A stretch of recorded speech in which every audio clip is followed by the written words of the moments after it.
Hey guys, what's up? It's Classic 1333 here, coming to you live from the basement of the basement membrane, where increased capillary permeability can occur, leaking proteins, and that causes all kinds of urine problems.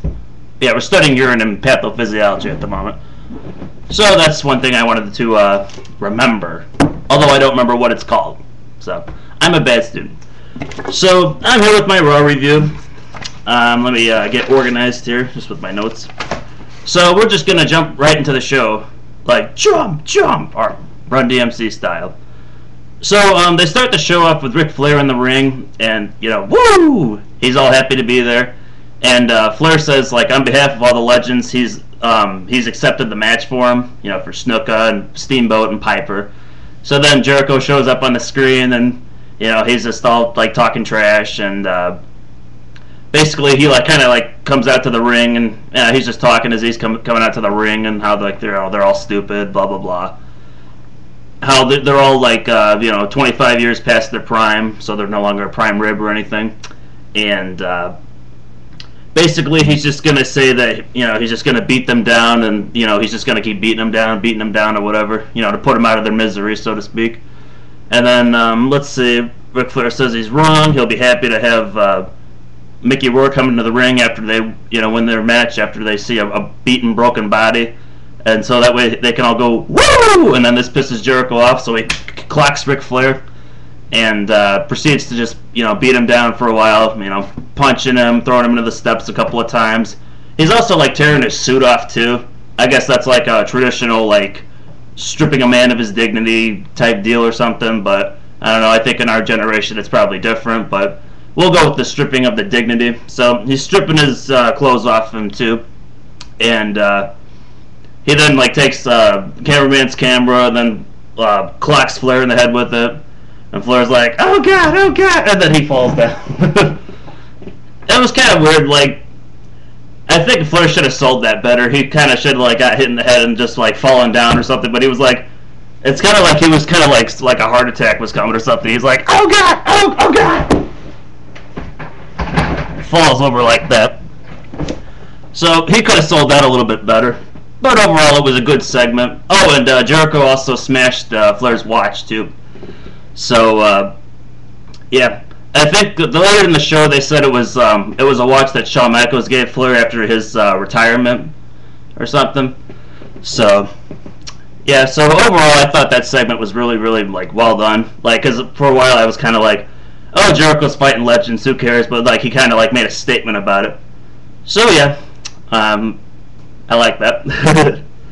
So let me get to our first matchup. We got Jeff Hardy versus Dolph Ziggler in an Extreme Rules match, and Jeff Hardy pretty much destroys him in this matchup.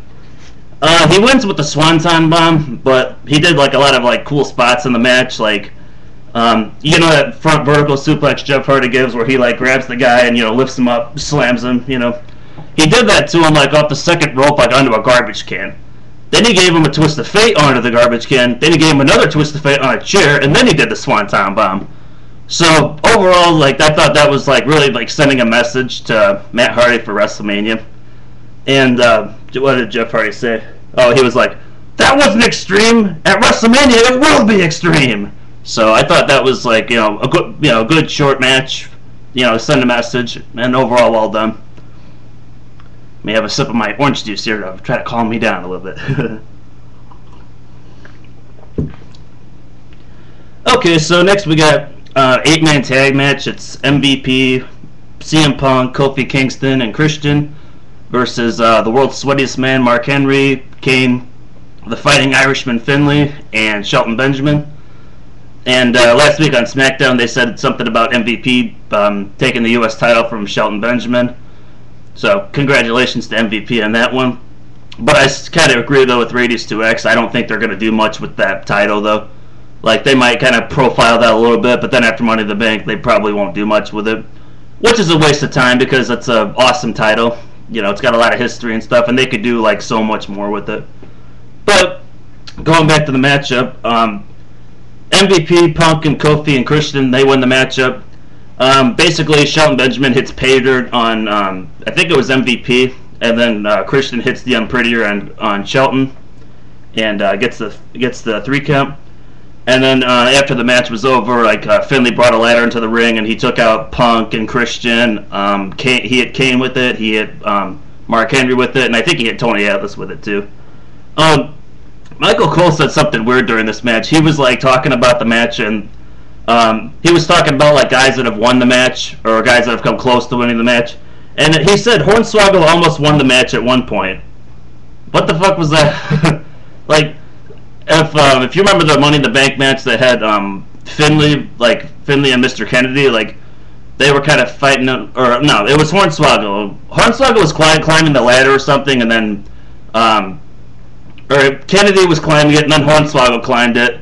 He was trying to get the case for Finley, and then Kennedy grabbed him and gave him like his flip senton move on him, off the ladder. So, but I thought that was kind of stupid because like Cole should have said something like oh, Hornswoggle almost won the briefcase for Finley or something like that. So I don't know. I thought that was kind of a stupid comment. Maybe I'm overreacting on it, but I don't know. I thought it was kind of stupid. So they show a recap of Triple H attacking Orton in his home, and then destroying Cody Rhodes in the steel cage match the week after that, which I thought it was pretty well done. They took the whole Brian Pillman or Stone Cold going over to Brian Pillman's home back then, so I thought that was a well done storyline from last week. Let's see, what was up there? Oh yeah, Orton has a promo and he talks about how like on SmackDown Triple H called him a coward or something.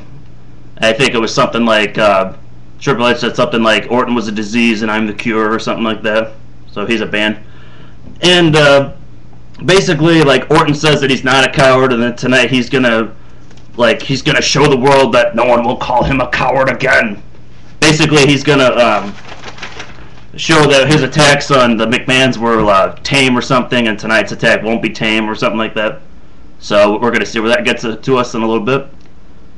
So what's next? Well, they showed Edge coming out to the ring, and then Vicky getting wheeled out to the ring in her wheelchair. So she's back to the wheelchair again by Java.